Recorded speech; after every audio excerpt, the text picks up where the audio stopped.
A vinda do Senhor Jesus, exposição em Marcos capítulo 13. Irmãos, em Marcos 13, em Mateus 24 e Lucas 21, nos evangelhos sinóticos, falam da vinda do Senhor e eventos que perscrutam, que estão ali envolvidos, e são inerentes a este fato.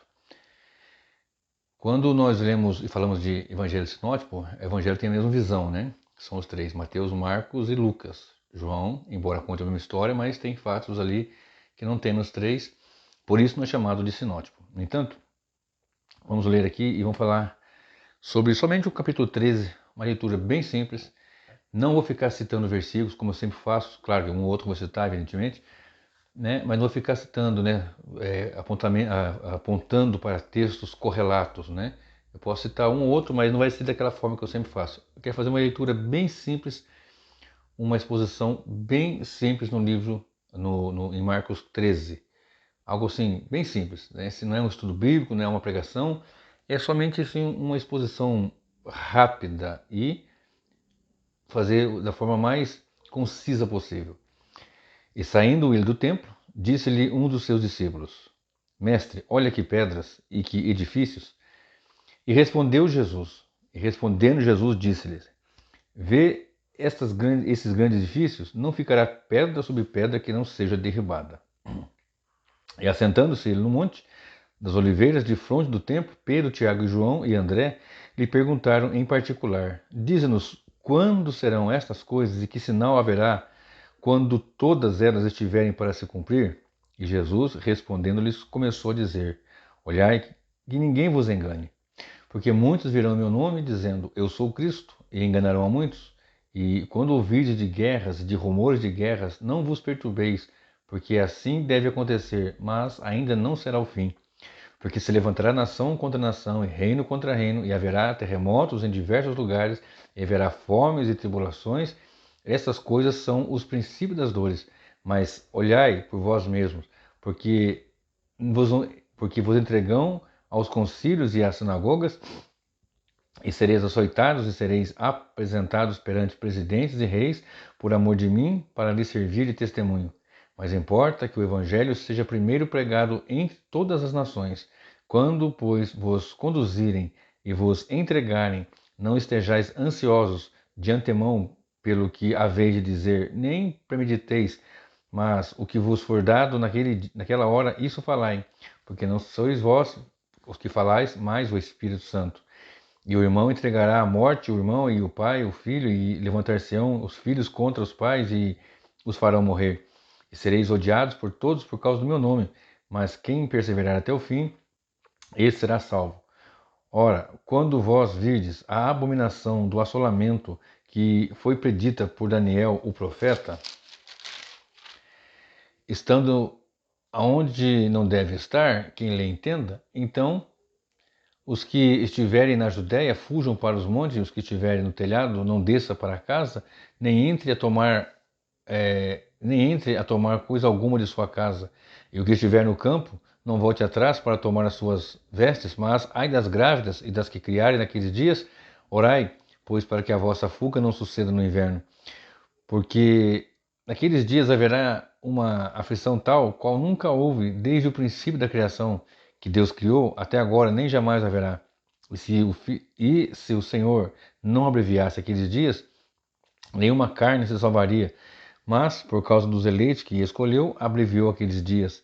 E então, se alguém vos disser, eis o Cristo, ou ei-lo ali, não acrediteis, porque se levantarão porque se levantarão falsos cristos e falsos profetas, e farão sinais e prodígios para enganarem, se possível for, até os escolhidos. Mas vós vedes, eis que de antemão vos tenho dito tudo. Ora, naqueles dias, depois daquela aflição, o sol se escurecerá, e a lua não dará sua luz, e as estrelas cairão do céu, e as forças que estão no céu serão abaladas, e verão vir o Filho do Homem nas nuvens, com grande poder e glória. E ele enviará os seus anjos e ajuntará os seus escolhidos desde os quatro ventos, da extremidade da terra até a extremidade do céu. Aprendei, pois, a parábola da figueira. Quando já o seu ramo se torna tenro e brota folhas, bem sabeis que já está próximo o verão. Assim também sois vós, quando virdes sucederem essas coisas, sabei que já está perto as portas. Na verdade vos digo que não passará esta geração sem que todas essas coisas aconteçam. Passará os céus e a terra, mas as minhas palavras não passarão. Mas aquele dia e hora ninguém sabe, nem os anjos que estão nos céus, nem o Filho, senão o Pai. Olhai, vigiai e orai, porque não sabeis quando será o tempo. É como um homem que, partindo para fora da terra, deixou a sua casa e deu autoridade aos seus servos, e a cada um a sua obra, e mandou ao porteiro que vigiasse. Vigiai, pois, porque não sabeis quando virá o Senhor da casa, se é à tarde, se é meia-noite, se ao cantar do galo, se pela manhã, para que, vindo de improviso, não vos ache dormindo. E essas coisas vos digo a todos: vigiai. Do versículo 1 ao versículo 10, nós temos aqui um ponto que eu quero chamar, que é um ponto de nós não sermos enganados, né? Que o Senhor nos deixa bem claro para não sermos enganados. Saindo do templo, os discípulos olham para o Senhor, porque Herodes, o grande, ele reformou o templo de Salomão e o deixou bem maior, bem mais suntuoso, segundo os historiadores. Então esse templo ficou de uma forma esplendorosa. E eles ficaram olhando, olha que templo, olha que edifício, olha que construção, olha que pedra, olha que coisa. E o Senhor diz assim, não vai ficar pedra sobre pedra, né? Na guerra entre o Império Romano, né? Ali aquela guerra judaica, né? Uns chamam de guerra judaico-cristã, aquela questão do ano 66 até o ano 70. E os 2 últimos anos foram severos.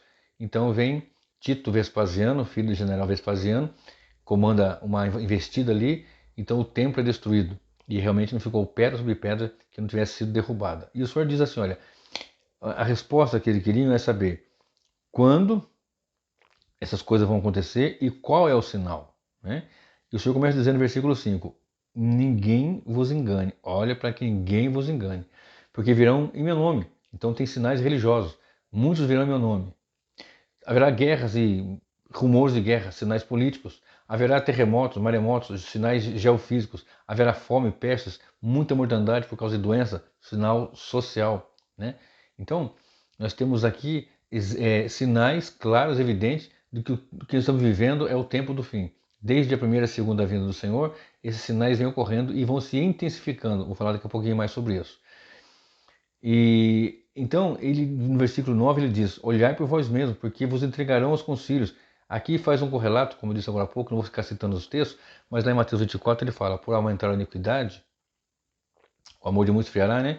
Então, aqui nós temos uma clareza disso, né? Pai entregando filho, filho entregando o pai, os pais levando os filhos para a morte. Então, nós temos do versículo 1 ao versículo 10 uma atenção para aqueles que devem observar para não serem enganados. Muitos acontecimentos ocorrerão, ninguém vos engane, né? Ninguém vos engane. E vai até o versículo 10 que diz: embora tudo isso aconteça, maremoto, terremoto, perseguição, falsos cristos, falsos profetas, doença, peste e mortandade, importa, versículo 10, que o evangelho seja primeiro pregado entre todas as nações. É o que fala lá em Mateus. Ainda não é o fim. O evangelho será pregado em todo o reino. Então, quando vos conduzirem, do versículo 11 ao versículo 13, né? Fala desse esfriamento do amor.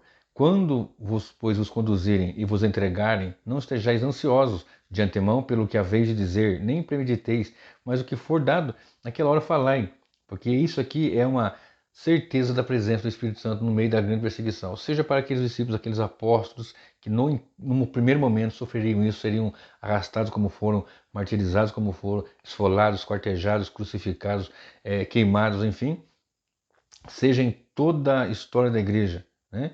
O versículo 13 deixa bem claro: e sereis odiados por toda a causa no meu nome. Sereis odiados por todos, perdão, por causa do meu nome, né? Então, um dos sinais é o ódio contra o Cristo, ou seja, contra a igreja. Quem que professa Cristo? A igreja.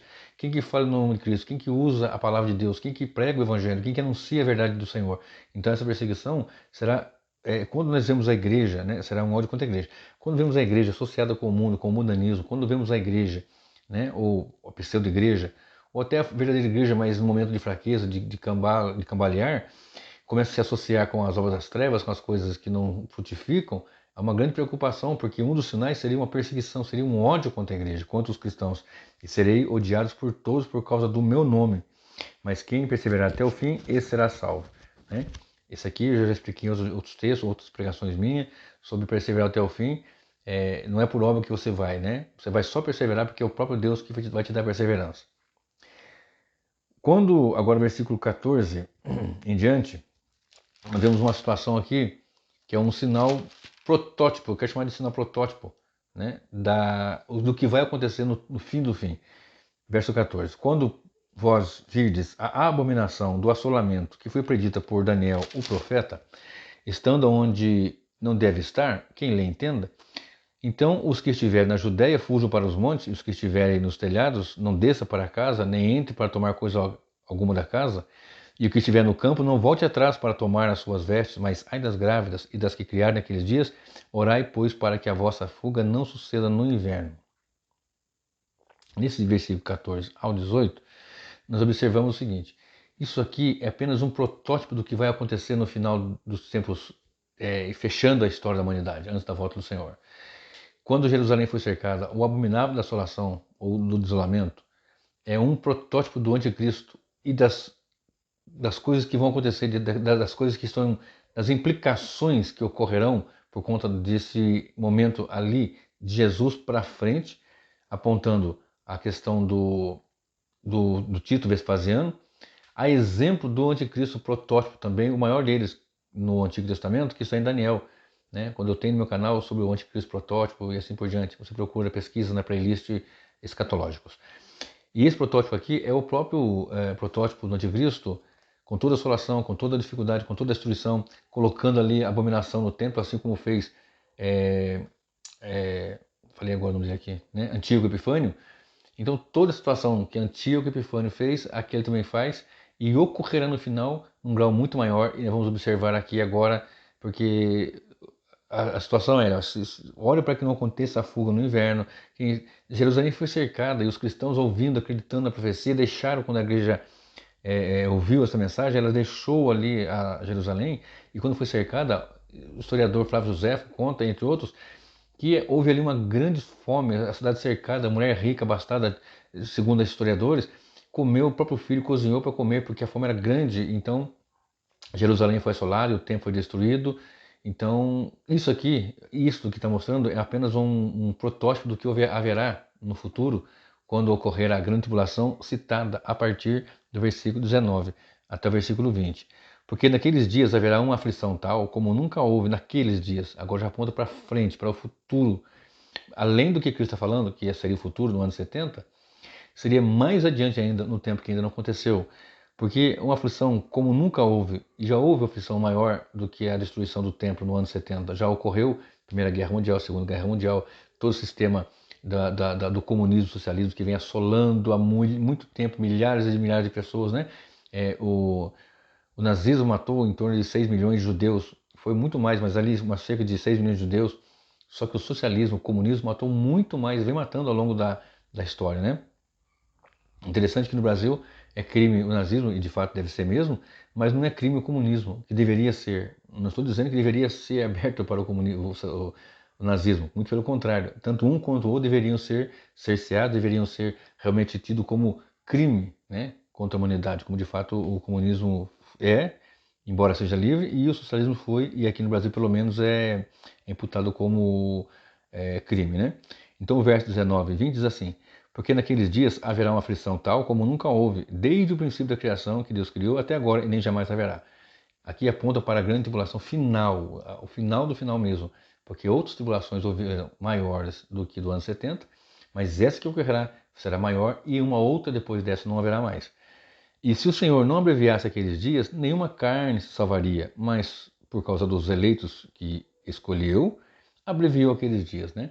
Aqui vem aquela história dos 7 anos. Não serão 7 anos. Já expliquei isso, no meu canal também tem. Tem até um título assim, ó, serão 7 anos de grande tribulação ou de tribulação? Tá uma coisa assim no meu canal. Pesquisa depois lá, na playlist escatológicos.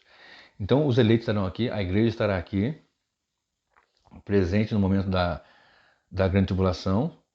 E então se alguém vos disser, eis aqui o Cristo ou ei-lo ali, não acrediteis, porque se levantarão falsos cristos e falsos profetas, farão sinais e prodígios para enganarem, se for possível, até os escolhidos. Então aqui tem uma grande sacada. Se você observar no versículo 5, olhai que ninguém vos engane. E aqui os sinais, os prodígios, as maravilhas e todo esse aparato que está dizendo aqui servirá de engano ou de tentativa de engano. Porém, se fosse possível, até os escolhidos, que a igreja estará aqui, até esses seriam enganados. Não serão enganados por causa do Espírito de Deus que estará neles. Lembra? Quando os conduzirem às sinagogas, aí assim, aos tribunais, etc e tal, não fiquem preocupados, ansiosos com o que vão falar. O Espírito vai falar para vocês, ou seja, o Senhor Espírito está conosco, então nos dará força. Mas, então, se alguém vos disser, eis aqui ou ali, não será assim, calma, né? E vão fazer sinais, prodígios, levantarão falsos cristos e falsos profetas e vão enganar muitos, menos os eleitos, se fosse possível, até os eleitos, mas esses não serão enganados. Agora tem um ponto crucial aqui. Eu vou falar depois, finalizando, eu volto a falar desse ponto aqui. Mas vós vedes, eis que de antemão vos tenho dito tudo. De antemão, já vos tenho predito. De antemão, o que é de antemão? É dizer antes, é predizer. Então, agora, pega o verso 22. Porque se levantarão falsos cristos e falsos profetas e farão sinais e prodígios para enganarem, se for possível, até os escolhidos. Pulo 23 e corpo 24. Ora, naqueles dias, depois da aflição, daquela aflição, o sol se escurecerá. Peraí. Vamos dizer que está ali, ó, verso 21. Eis aqui ou ei-lo ali, não acrediteis. Não acredites nisso. Porque ela está ali, está aqui, mas peraí, mas sem acontecer isso? Sem haver aflição, sem haver a tribulação, eis aqui, eis ali, olha só o Cristo. Não. Porque se levantarão. Então, se alguém vos disser, eis aqui o Cristo, esse aqui é o Cristo, hein? Ou ei-lo ali, não acrediteis. Pula agora para o verso 24. Ora, naqueles dias, leia o 21 e o 22 e pula o 24 para você ver como é que fica clara essa situação. Eu vou ler. E então, se alguém vos disser, eis aqui o Cristo, ou ei-lo ali, não acrediteis, porque se levantarão falsos cristos e falsos profetas e farão sinais e prodígios para enganarem, se for possível, até os escolhidos. Pula 24. Ora, naqueles dias, depois daquela aflição, o sol se escurecerá e a lua não dará a sua luz, e as estrelas cairão do céu. Estamos agora do verso 24 ao 27, a vinda do Filho do Homem, a vinda do Senhor Jesus. E as estrelas caindo do céu, e as forças que estão no céu serão abaladas. E então verão vir o Filho do Homem nas nuvens, com grande poder e glória. E ele enviará os seus anjos e ajuntará os seus escolhidos desde os quatro ventos, da extremidade da terra até a extremidade do céu. O verso 21 e 22 fala, olha, se Cristo disser que está aqui ou está ali, eis, esse aqui é o Cristo. Não acredite? Está ali. Não acredite, porque vão se levantar falsos cristos e falsos profetas e vão fazer sinais, e sinais tão terríveis que, se possível fosse, até os eleitos seriam enganados. Mas não vão ser enganados porque o Espírito de Deus está nele. Agora, o verso 24 fala, depois da aflição daqueles dias, dessa tribulação que está acontecendo aqui, ou dessa grande tribulação, então, verso 26, verão vir o Filho do Homem nas nuvens. Agora sim, o Filho do Homem aparece. Não aqui ou ali. Esse aqui é o Cristo, ou aquele ali, ou secretinho, ou escondidinho, ou entre as caladas da madrugada, nos plenários por aí, como acontece. Não. Então verão vir o Filho do Homem nas nuvens com grande glória e poder. E ele enviará os seus anjos e ajuntará os seus escolhidos. Esses mesmos que estão aqui, ó, que não poderão ser enganados. Esses escolhidos que estão aqui sendo citados, né? Esses escolhidos que estão aqui sendo falados, aprontado. Então ele enviará os seus anjos e ajuntará os seus escolhidos desde os quatro ventos da terra até a extremidade do céu. Aprendei, pois, bom, aqui fechamos mais um ponto, né? É a vinda do Senhor, do verso 24 ao verso 27. Agora vamos aqui para mais um ponto, né? A fidelidade da palavra de Deus. Aprendei, pois, a parábola da figueira. Quando já o seu ramo se torna tenro e brota folhas, bem sabeis que já está próximo o verão. Assim, também vós, quando virdes sucederem estas coisas, sabei que está perto as portas.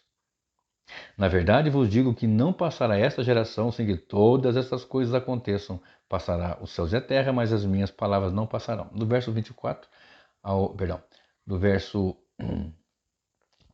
28 ao 31, deixa bem claro aqui a firmeza da palavra de Deus, a excelência da palavra de Deus, que os céus passam, a terra passa, mas a palavra não passa, ou seja, vai cumprir cabalmente.